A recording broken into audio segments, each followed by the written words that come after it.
Glórias a Deus, estamos aqui, né, mais uma vez, com essa oportunidade tão rica, esse devocional preparado, assim, do Senhor para nós, e eu estava pedindo mesmo a Deus uma direção, a palavra, o que falar, e realmente meu coração queimou muito para que nós pudéssemos falar um pouco sobre Cristo realmente no centro da nossa vida, né?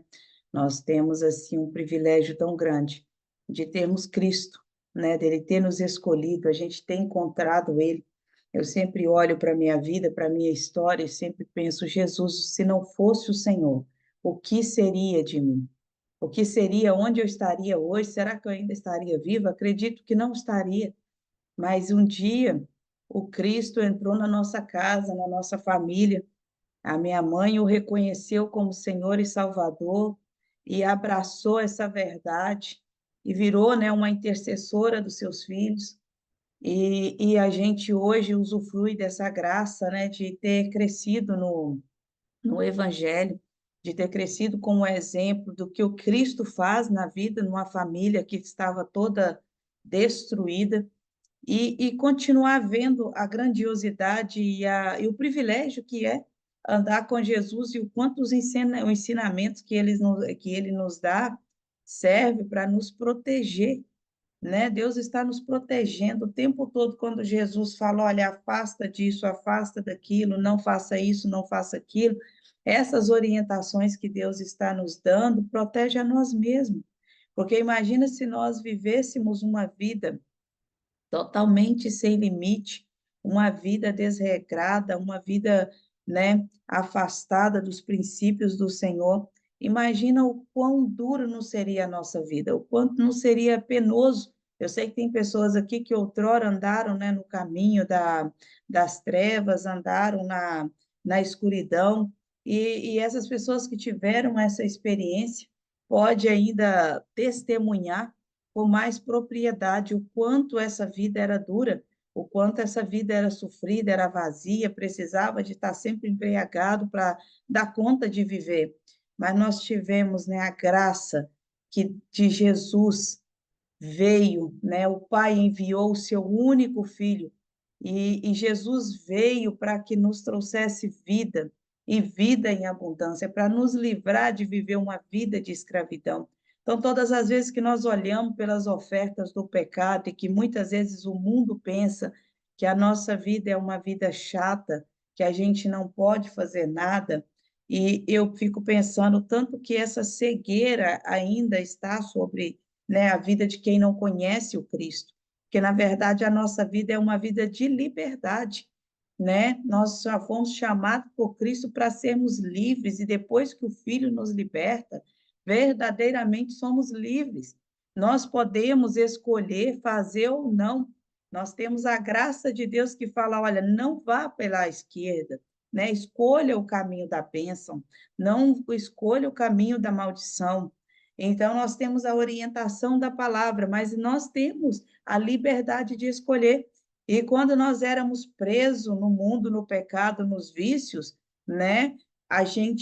Eu, graças a Deus, nunca tive nenhum vício, mas eu sei, eu já acompanhei várias pessoas, é se você não quer fumar, mas não consegue, porque está preso ao vício, não quer beber, mas não consegue, está preso ao vício, às drogas, então nem se fala porque está preso. Isso não é liberdade, isso é prisão. Mas o bom é que Jesus ele faz para nós esse convite. Aqui em Mateus 11, o 28 e o 30, Jesus vai dizer assim: olha, vinde a mim, todos que estão cansados e sobrecarregados, e eu darei descanso a vocês. Tomem sobre vocês o meu jugo e aprendam de mim, pois eu sou manso e humilde de coração, e vocês encontrarão descanso para a vossa alma, pois o meu jugo é suave e o meu fardo é leve. E essa é uma verdade que a gente experimenta em Deus, a gente encontra descanso para a nossa alma. Quantas vezes nós estamos com o nosso coração aflito, angustiado, muitas vezes não vendo sentido ou solução para nenhum tipo de problema que nós estamos passando, e nós vamos até a Cristo e nós começamos a orar e a buscar a presença dele, e aí nós encontramos, né, esse descanso, porque quando nós estamos com Cristo no centro da nossa vida, há descanso. Isso é um dos pontos, porque quando Cristo está no centro, a gente não está olhando para o que está no lado. Imagina que você está aqui assistindo um programa de televisão, e a televisão está bem no centro da sua casa, e a sua casa tem até outras pessoas, tem outras movimentação, mas aquele programa que você está assistindo é tão interessante que você não tira a atenção dele.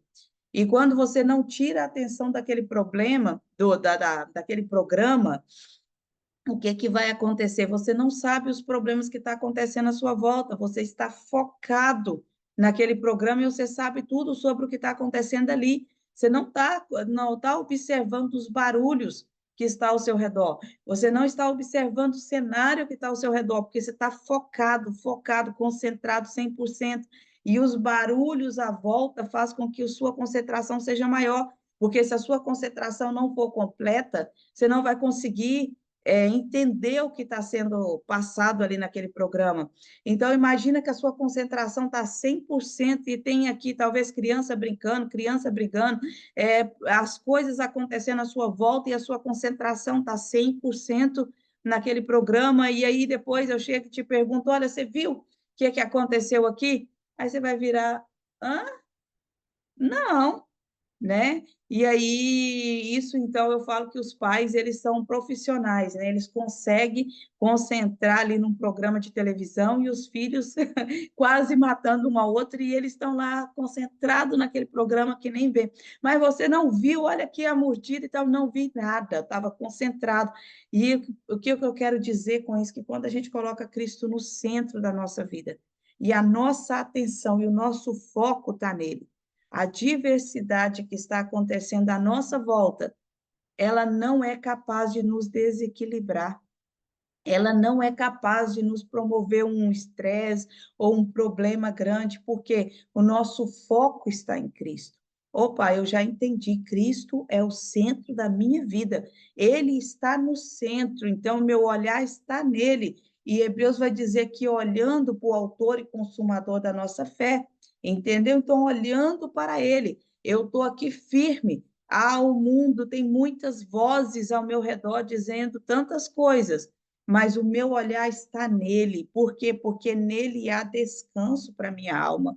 Se eu olho para Cristo, há descanso, a adversidade não pode me parar, o problema não pode me desanimar, as situações que vêm não pode ser um fator decisivo na minha vida, porque o meu olhar está em Cristo. Cristo é quem define. Eu estou preocupada em agradar o coração do Pai. Eu estou preocupada em agradar o coração dele, então ele vai definir sobre mim qual é a decisão que eu devo tomar. A palavra dele, ela é poderosa, tem direções dos céus para nós, e nós abrimos a Bíblia e nós começamos a ver outros testemunhos de pessoas que teve Cristo no centro e que teve descanso, como a gente pode ver o apóstolo Paulo. O apóstolo Paulo, ali em Atos 9, a gente vai ver esse encontro dele com Cristo. Ele era um homem perseguidor do evangelho, de repente ele está lá ao caminho de Damasco, a decisão dele, na mente dele, ele lá ia perseguir os cristãos, e de repente, o que acontece naquele caminho? Ele tem ali um encontro com Deus, ele, debaixo, né, daquele tremor e todo, ele ouve uma voz que vinha do céu e falava com ele, Saulo, Saulo, e ele fala, mas quem é? Quem é? Ele diz, eu sou o Cristo a quem tu persegues. E aí ele começa a viver uma experiência assim, muito linda, porque ele começa a caminhar e Jesus vai dizer para ele, olha lá em Atos 9, olha aqui, começando no 4, ele caiu por terra e ouviu a voz que dizia, Saulo, Saulo, por que você me persegue? Saulo perguntou, quem és tu, Senhor? Ele respondeu, eu sou Jesus, a quem você persegue. Levanta-se, entre na cidade, alguém dirá o que você deve fazer. Aqui Jesus dá uma sacudida, deixa Paulo ali cego e deixa ele na dependência para que ele pudesse conhecer o Cristo. E ele diz, olha, os homens que viajaram com Saulo pararam emudecido e ouviram a voz, mas não viam ninguém. Saulo levantou-se do chão, abrindo os olhos, não conseguia ver nada, e os homens o levaram para Damasco. Por 3 dias ele esteve cego. Olha só, ele não comeu e nem bebeu. Olha como que Cristo fez com a vida dele. Deixou ele cego, ele estava sem comida, sem bebida, ele estava ali realmente num processo para conhecer Jesus. E aí, ali em Damasco, havia um discípulo chamado Ananias. O Senhor chamou numa visão, Ananias, eis que o Senhor respondeu a ele. O Senhor lhe disse: vá à casa de Judas, na rua chamada direita, e pergunte por um homem de Tarso chamado Saulo. Ele está orando. Olha que coisa tremenda, irmãos. Quando eu leio essa parte, eu fico, meu Deus, que coisa maravilhosa. Como Jesus se importa conosco. Imagina que Saulo era um perseguidor do evangelho, que estava matando os cristãos que falavam do nome dele. Jesus olhou para o coração daquele homem e falou: opa, esse vai dar um homem, um grande homem de Deus, né? Vai ser um profeta, um homem chamado. Deixa eu ir lá, porque ele faz tudo com muito zelo, com dedicação, com esmero, né? E Jesus vai até ali para resgatar esse homem daquela vida de escuridão. E aí, numa visão, ele viu o homem chamado Ananias, da mesma forma que Jesus deu a visão para Ananias, ele deu a visão também para Saulo. Olha só que interessante. Ananias estava tendo a visão de Jesus que falava: olha, vai até lá nesse endereço, nessa casa, procura por Saulo e tal. E para Saulo, numa visão, ele viu. Peraí, o 13, né? Respondeu. E o 12. Numa visão, viu um homem chamado Ananias chegar e impor-lhe as mãos para que voltasse a ver. E respondeu Ananias: Senhor, tenho ouvido muita coisa a respeito desse homem e de todo o mal que ele tem feito aos santos em Jerusalém. Quando nós ouvimos uma direção do Senhor, a gente precisa estar preparado, né? Porque às vezes ele nos coloca num desafio grande, porque imagina ir lá na casa de Saulo, imagina esse homem que ia atrás dos cristãos, que matava, que fazia tantas coisas ruins, e de repente Deus fala: olha, vai lá na casa de Saulo. Ananias com certeza tremeu na base, falou: olha, Senhor, eu tenho ouvido muita coisa e não é bom o que eu ouço, não. Ele tem matado muito cristão. E aí ele chegou aqui com autorização dos chefes dos sacerdotes para prender todos que invocam o teu nome. Mas o Senhor disse a Ananias: vá, este homem é meu instrumento escolhido, aleluias, para levar o meu nome perante os gentios e os seus reis e perante o povo de Israel, e mostrarei a ele quanto deve sofrer pelo meu nome. Então Ananias foi, entrou na casa, pôs a mão sobre Saulo e disse: irmão Saulo, o Senhor Jesus me apareceu no caminho, é, que apareceu no caminho por onde você vinha, enviou-me a você para que você volte a ver e seja cheio do Espírito Santo. Imediatamente algo como escamas caiu dos olhos de Saulo, e ele passou a ver novamente, e levantando-se foi batizado. Olha que coisa maravilhosa, naquele momento que Ananias foi, teve a coragem de ir. Por que que Ananias obedeceu diante de um desafio desse? Ele colocou para Deus o que ele sabia sobre Saulo, mas Deus colocou para ele o que ele sabia. Quando Cristo está no centro, queridos, não é o que a gente sabe a respeito de algo que vai mudar, é o que ele sabe. Então, quando Ananias começa a falar: olha, esse homem é um homem que tem, sabe, causado um estrago, tem perseguido os cristãos, tem feito isso, tem feito aquilo, agora o Senhor está me mandando ir até essa casa. Aí Jesus vai ouvir o que Ananias tem a dizer e vai responder: olha, para você, você vê assim, mas eu estou vendo, sabe o quê? Um homem escolhido. Ele é um instrumento nas minhas mãos, ele é vaso escolhido. E eu vou mostrar para ele o quanto vale padecer pelo Evangelho. Ele agora só conhece o lado de perseguir quem conhece o Evangelho. Mas agora eu vou mudar ele de lado. Ele vai agora perceber o quanto vale padecer pelo Evangelho. E quando nós padecemos pelo Evangelho, nós entendemos a grandeza e o privilégio que é. Nós somos desafiados, às vezes, a momentos como esse que Ananias foi. Olha, Senhor, como eu vou na casa de alguém que mata cristão, agora o Senhor está me mandando ir até lá para... Oh, Deus, como assim? Aí o Senhor fala, olha, o que você está vendo é diferente do que os céus está vendo. E como é gostoso, irmãos, ter esse Cristo no centro da nossa vida, porque quantas vezes ele olha para nós e fala a sua visão a respeito de algo está errado. O que você está vendo é limitado. O que eu estou vendo a respeito disso é algo muito maior. O que eu estou vendo a respeito desse processo que você está passando não é algo para te matar, não é algo para matar outros, mas é algo que vai glorificar meu nome. Eu vou entrar nessa história, eu vou mudar o ambiente, eu vou transformar a situação. Então, persevere, mantenha o olhar em Cristo, né? Jesus vai nos chamar essa atenção, olha, mantenha o olhar fixo, o olhar fixo, o olhar fixo em quem? No autor e consumador da nossa fé. A tempestade está à volta, mas o nosso olhar está fixo. E se ainda nosso olhar sair dele, como Pedro teve aquela oportunidade, aquele momento que ele viu, ele tirou o olhar de Cristo quando ele andava sobre as águas e ele começou a olhar para a tempestade que ele afundou. Jesus vai lá e estende a mão, porque ele é misericordioso. Quantas vezes, quando nós tiramos o olhar dele, ele pega-nos pela mão novamente e fala: olha, olha para mim.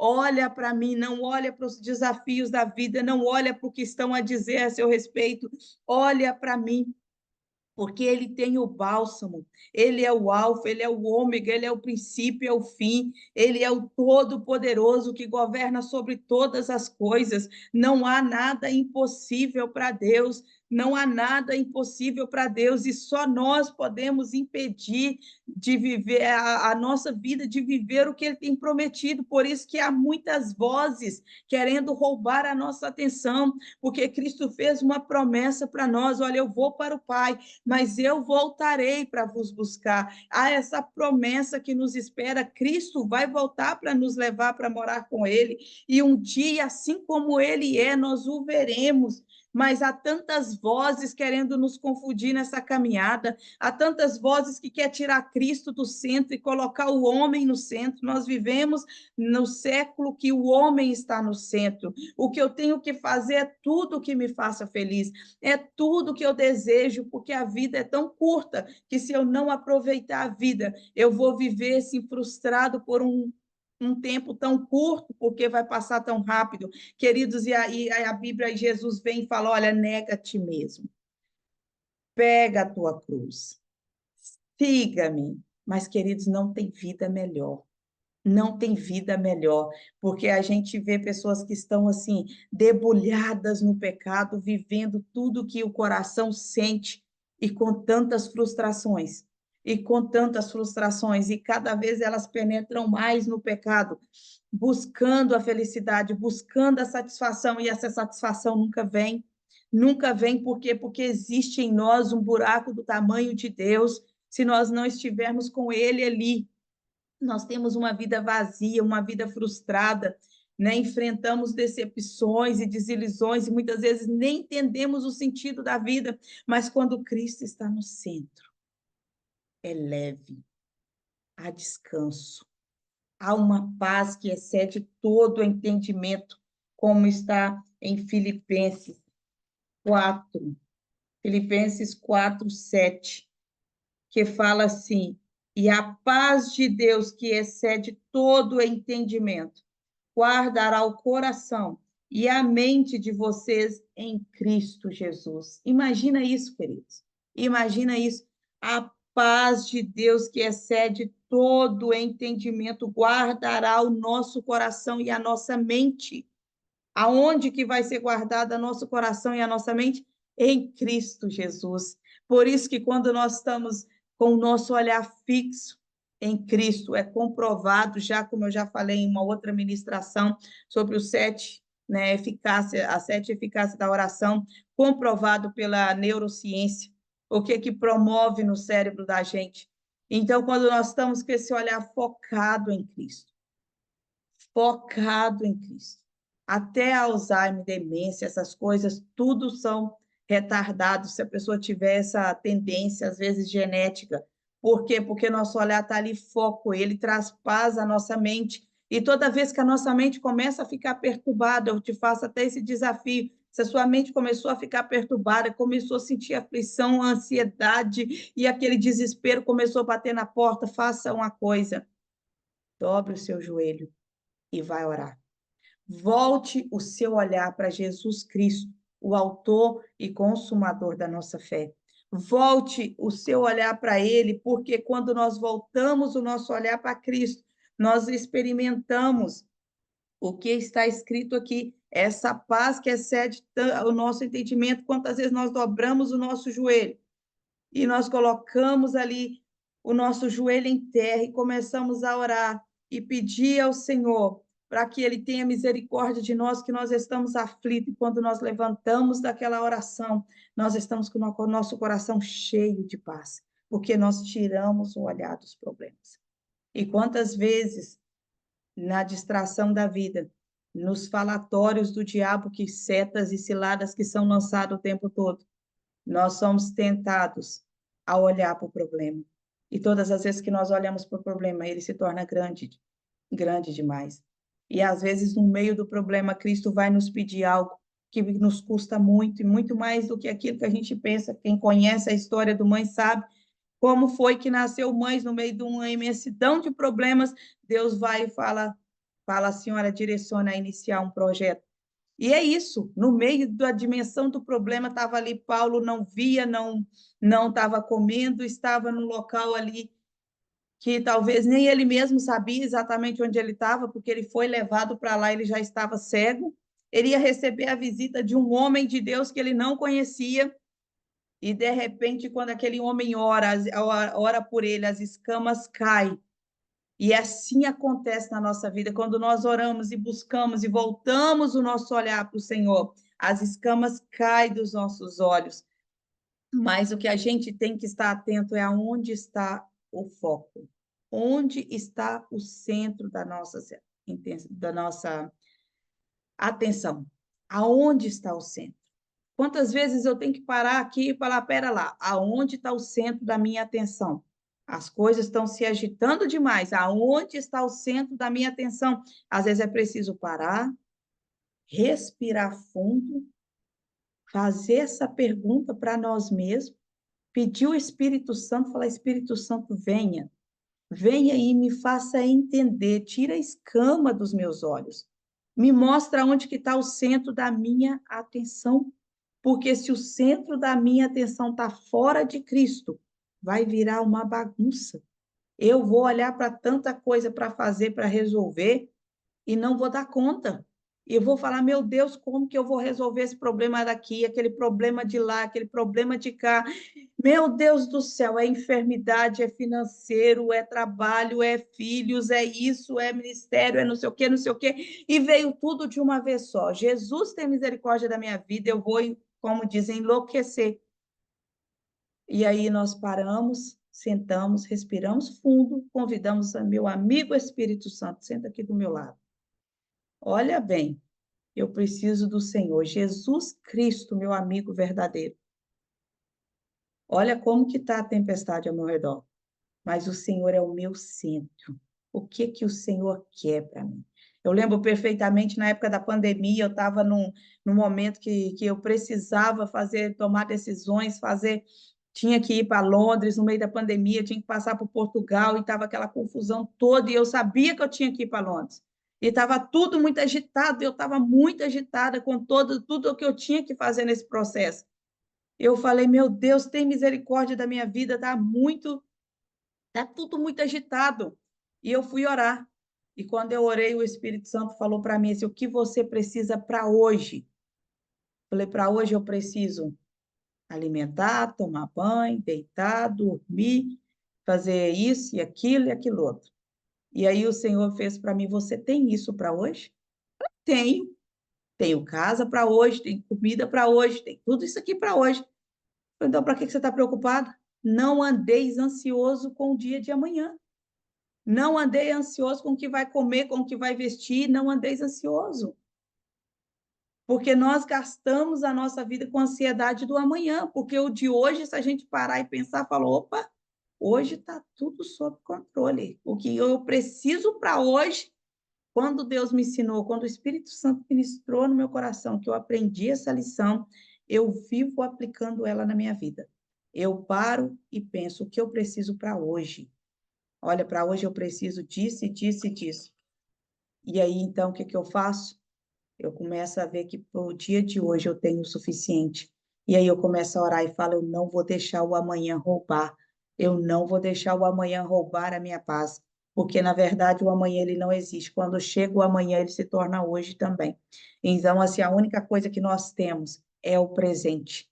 É o presente. Mas as muitas vozes querem nos fazer viver do passado ou do futuro e não usufruir do presente. Presta atenção na nossa vida como que é. Ou nós estamos vivendo de passado, de culpas, ou de alguma coisa que fizemos no passado que foi fracasso, que nós estamos pagando preço por isso.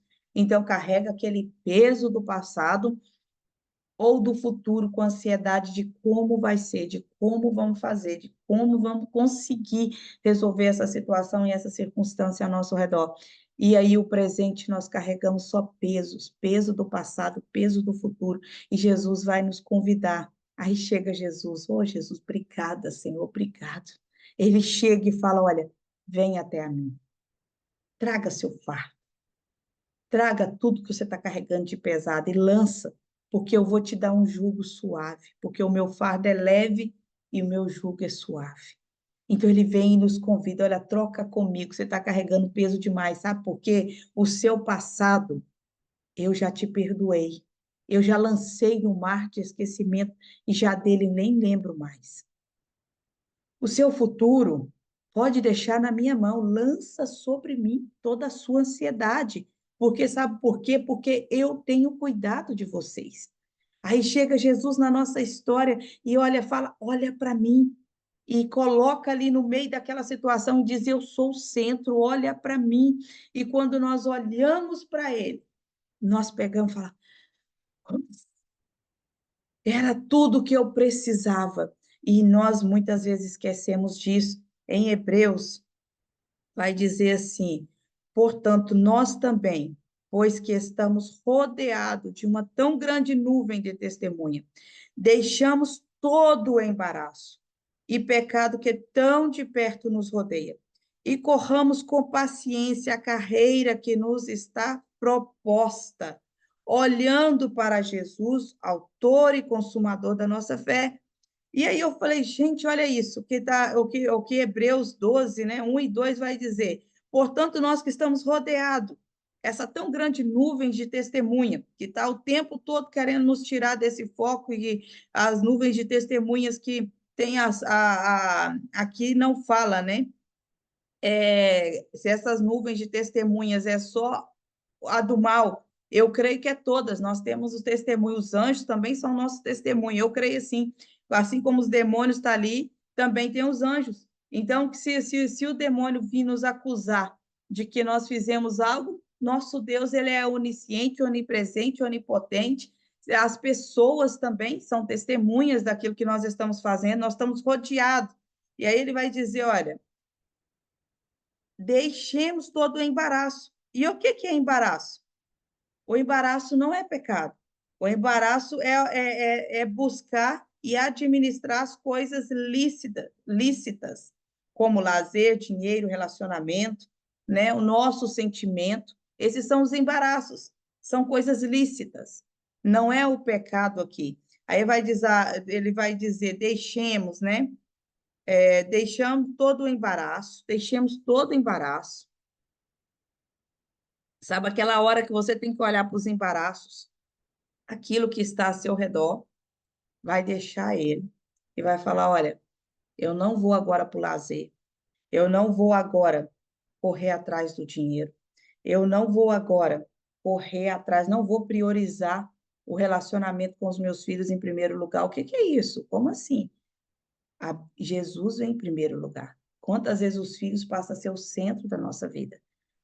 Quando isso acontece? Acontece quando aconteceu com.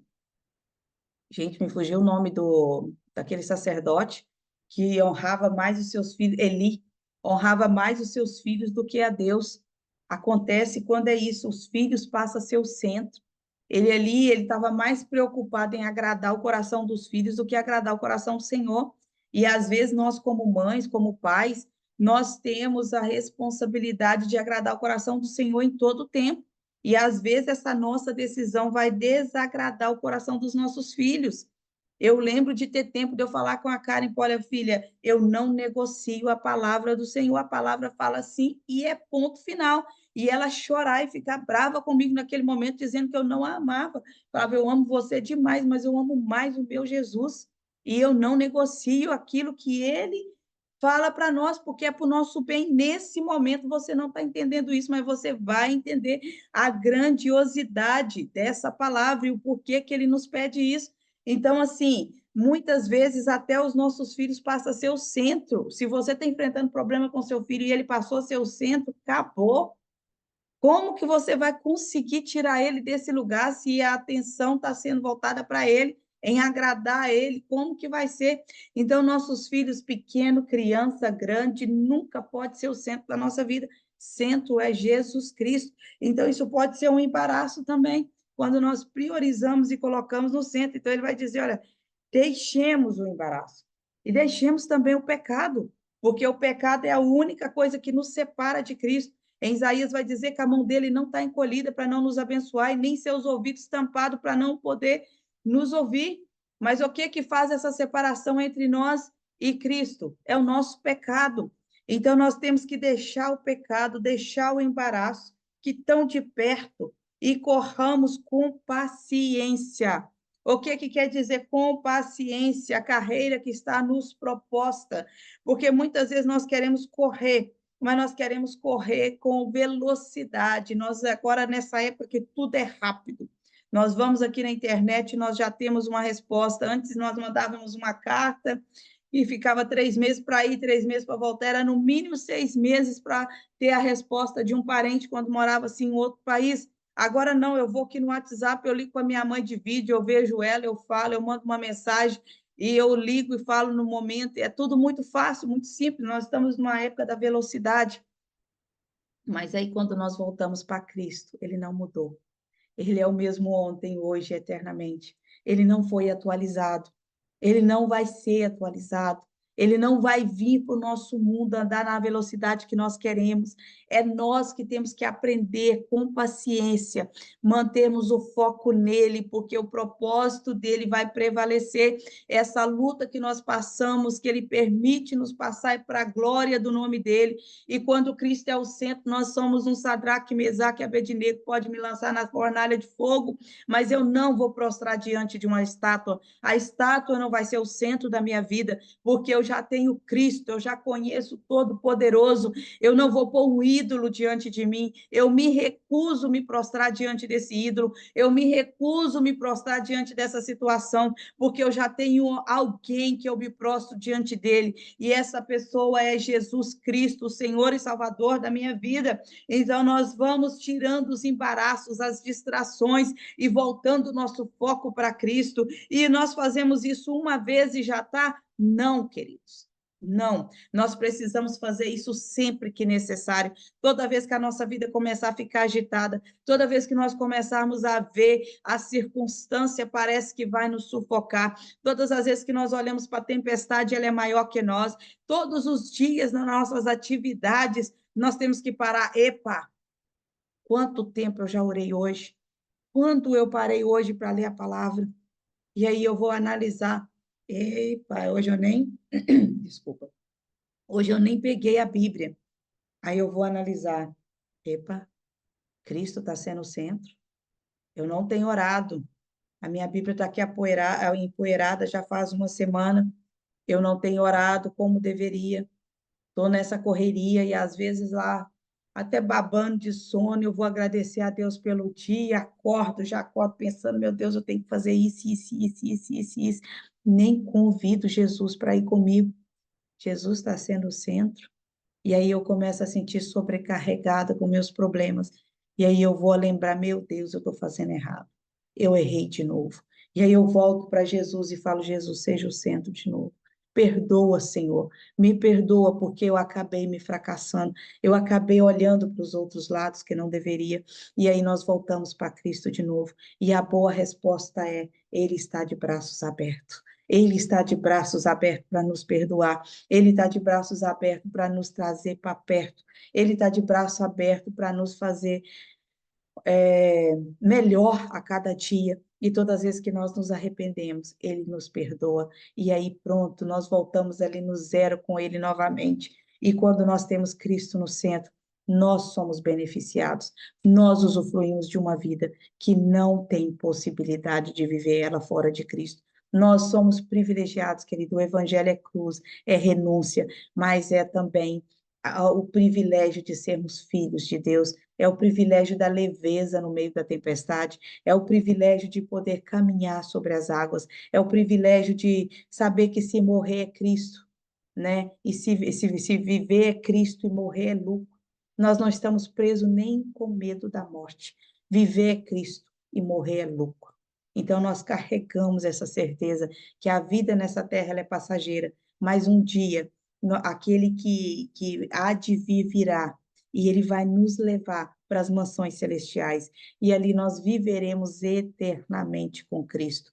Lá não há mais tristeza, lá não há mais dor, lá não tem nada aqui na terra que possa se comparar. Então, como Paulo disse, essa leve momentânea tribulação, sabe, não pode nos tirar desse lugar. Então, pense nisso. Cristo é o centro. Vamos voltar o nosso olhar para Ele. Vamos voltar o nosso olhar para Ele todos os dias e sempre que necessário, porque Ele tem muito mais para nos revelar. E Ele vai nos revelar cada vez que nós priorizarmos mais a Ele do que qualquer outra coisa na nossa vida. Que Deus nos abençoe e nos ajude a colocarmos Ele no centro, em nome de Jesus.